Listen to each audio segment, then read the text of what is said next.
વિસનગર શહેરના ઝડપથી વિકાસ પામી રહેલા એવા કમાણા ચોકડી પાસેના વિસ્તારમાં ગ્રાહકોથી ધમધમતા એવા ગેલેક્સી હબ માર્કેટમાં મોખાની જગ્યાએ ગ્રાઉન્ડ ફ્લોર ઉપર દુકાનો નંબર 61 થી 65ની ભાડે તથા વેચાણથી આપવાની છે.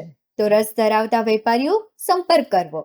Mobile number 98 794 24 210 73 831 24 8 37. વિસનગર શહેરની મહર્ષિ દયાનંદ સરસ્વતી કેળવણી મંડળ સંચાલિત પરીખ ડીડી કન્યા વિદ્યાલય ખાતે આજે તારીખ 14/2/2025ને શુક્રવારના રોજ ત્રિવેણી શૈક્ષણિક કાર્યક્રમનું આયોજન કરવામાં આવ્યું હતું, જેમાં ધોરણ 10ની વિદ્યાર્થીનીઓને શુભેચ્છાઓ અને ધોરણ 12ની વિદ્યાર્થીનીઓના વિદાય સમારંભ તથા શાળાના શિક્ષિકા વીણાબેન ઠાકોરની વયમર્યાદાના કારણે નિવૃત્ત થતા તેમનો શુભેચ્છા સમારંભ યોજાયો હતો, જેમાં મુખ્ય મહેમાન તરીકે દાતાશ્રી વિનોદચંદ્ર દશરથભાઈ પરીખ અને શ્રી ઈશ્વરભાઈ ઓઝા, નિવૃત્ત પ્રોફેસર અને જાણીતા ઇતિહાસકાર, સમારંભના અધ્યક્ષ તરીકે ઉપપ્રમુખ શ્રી યોગેશભાઈ મણિયાર, અતિથિ વિશેષ તરીકે મંત્રી શ્રી નિકેતુભાઈ મણિયાર, સંસ્થાના ટ્રસ્ટી શ્રીઓમાં શ્રી રાકેશભાઈ મણિયાર, શ્રી પ્રતિકભાઈ મણિયાર અને ભદ્રેશભાઈ શાહ, શાળાના આચાર્ય જિગીશાબેન પટેલ અને પ્રાથમિક વિભાગના આચાર્ય શ્રી રજનીભાઈ પટેલ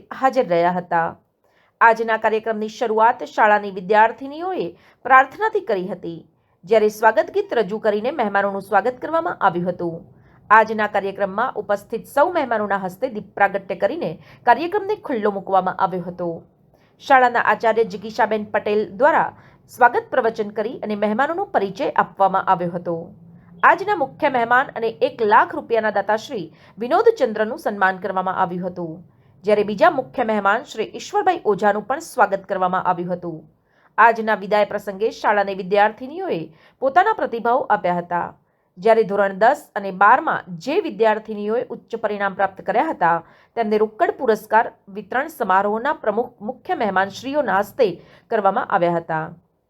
જ્યારે શાળામાંથી તાલુકા, જિલ્લા કે રાજ્ય કક્ષાની વિવિધ સ્પર્ધાઓમાં ભાગ લઈને પ્રથમ કે દ્વિતીય નંબર પ્રાપ્ત કરી શાળાનું ગૌરવ વધાર્યું હતું, તેમને કેળવણી મંડળના મંત્રી અને ઉપપ્રમુખ તથા ટ્રસ્ટીઓના હસ્તે ઇનામ આપવામાં આવ્યા હતા. આજના અન્ય કાર્યક્રમમાં શાળામાંથી નિવૃત્ત થતા વીણાબેન ઠાકોરને શિક્ષિકા બહેનો દ્વારા કુમકુમ તિલક કરીને સાકર અને શ્રીફળ તથા શાલ ઓઢાડીને સન્માન કરવામાં આવ્યું હતું. શાળા પરિવાર દ્વારા સન્માનપત્ર આપીને સન્માન કરવામાં આવ્યું હતું, જ્યારે કેળવણી મંડળ દ્વારા પણ વીણાબેન ઠાકોરનું સન્માન કરવામાં આવ્યું હતું અને સમસ્ત શાળા પરિવાર દ્વારા પણ વીણાબેન ઠાકોરનું સન્માન કરી યાદગીરી રૂપે મોમેન્ટો આપી હતી. શ્રી ઈશ્વરભાઈ ઓઝાએ પોતાના પ્રાસંગિક પ્રવચનમાં વિદ્યાર્થીનીઓને પરીક્ષા અંગે જરૂરી માહિતી આપી હતી. મુખ્ય મહેમાન શ્રી વિનોદચંદ્રએ પોતાના વિચારો રજૂ કરતા ડીડી કન્યા વિદ્યાલયના શૈક્ષણિક સ્ટાફ અને કુશળ વહીવટના વખાણ કર્યા હતા, જ્યારે મંત્રી શ્રી નિકેતુભાઈ મણિયારે પોતાના પ્રાસંગિક પ્રવચનમાં વિદ્યાર્થીનીઓને આવનારી બોર્ડની પરીક્ષામાં કોઈપણ જાતના ડર રાખ્યા વગર પરીક્ષા આપવાની વાત કરી હતી. આજના કાર્યક્રમનું સફળ સંચાલન સુથાર પીનાબેન અને પટેલ હસુમતીબેન દ્વારા કરવામાં આવ્યું હતું.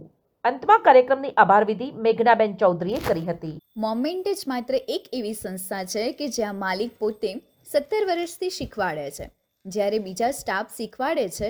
તમે સમજી શકો છો માલિક અને સ્ટાફના કામનો આ તફાવત. સમાચાર અને જાહેરાત માટે સંપર્ક કરો પ્રકાશ સોની 94 294 35 034, અલ્પેશ બારોટ 93 774 26 544. વિસનગર કે ન્યૂઝ.